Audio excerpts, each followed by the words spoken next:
ఉగాది రోజు ఉగాది పచ్చడిని మన హిందువులం తప్పనిసరిగా చేసుకుంటాం కదండి.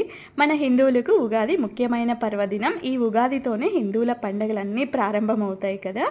షడ్రుచుల సమ్మేళనమే ఈ ఉగాది పచ్చడి అనమాట. ఈ పచ్చడిలో ఉపయోగించే అన్ని పదార్థాలు చాలా లోతైన అర్థాన్ని కలిగి ఉంటాయండి.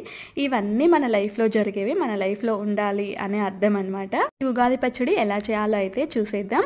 ముందుగా అయితే మనకి కావాల్సినంత కొత్త చింతపండు తీసేసుకుని అందులో పిచ్చలు నారలు లేకుండా తీసేసి ఒక 2-3 టైమ్స్ నీట్గా వాష్ చేసేసుకొని కావాల్సినన్ని నీళ్లు వేసేసి మూత పెట్టేసి ఒక అరగంట పాటు చక్కగా నాననివ్వండి. చింతపండు నానేలోపు మనము వేప పువ్వుని తీసేసుకోవాలి. ఇలా వేప పువ్వు తీసేసుకొని కొంచెం చేతిలోకి వేసేసుకొని మెల్లగా ఇలా రబ్ చేసుకుంటే అందులో రెక్కలన్నీ సపరేట్ అవుతాయి. ఇలా మెల్లగా చేసేసుకోండి, సరిపోతుంది. చూసారా, ఇలా అన్నీ పక్కకు వచ్చేస్తాయి కదా. ఇవన్నీ ఒక గిన్నెలోకి వేసేసుకోండి, సరిపోతుంది. ఇలానే చేసుకోండి. చేతితో అయినా తీసుకోవచ్చు, కానీ కాకపోతే చాలా లేట్ అయిపోతుంది కదా. ఇలా మెల్లగా తీస్తూ ఉంటే లేట్ అయిపోతుంది.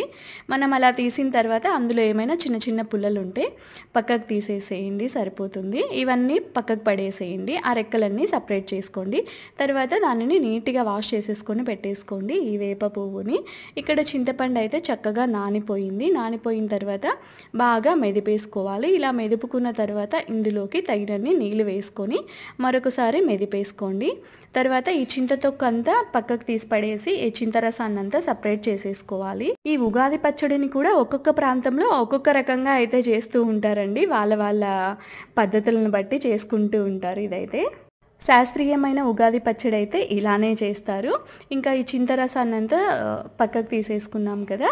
ఇందులో ఏమైనా చిన్న చిన్నవి అలా మిస్ అయి ఉంటే ఒకసారి తీసేసేయండి, సరిపోతుంది.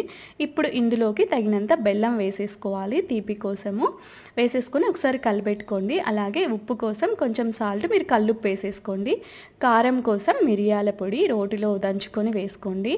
అలాగే చేదు కోసం వేప పువ్వు, వగరు కోసం మామిడికాయ ముక్కలు ఇలా చిన్న చిన్నగా కట్ చేసుకొని వేసేసుకోండి. వగరుగా ఉండాలంటే మనం పెద్ద కాయలు కాకుండా చిన్న కాయలు ఉంటాయి కదండి, అవి తీసుకుంటే వగరు వస్తాయి అన్నమాట. ఇంకా బెల్లం కరిగే వరకు బాగా కలిపేసుకోండి. ఉగాది పచ్చడి అయితే రెడీ అయిపోయింది. మీరు కూడా ఈ ఉగాది పచ్చడిని ఇలా చేసేసి ఉగాది రోజు దేవుడికి నైవేద్యంగా సమర్పించి ముందుగా ఈ ఉగాది పచ్చడిని స్వీకరించాలని కోరుకుంటున్నాను.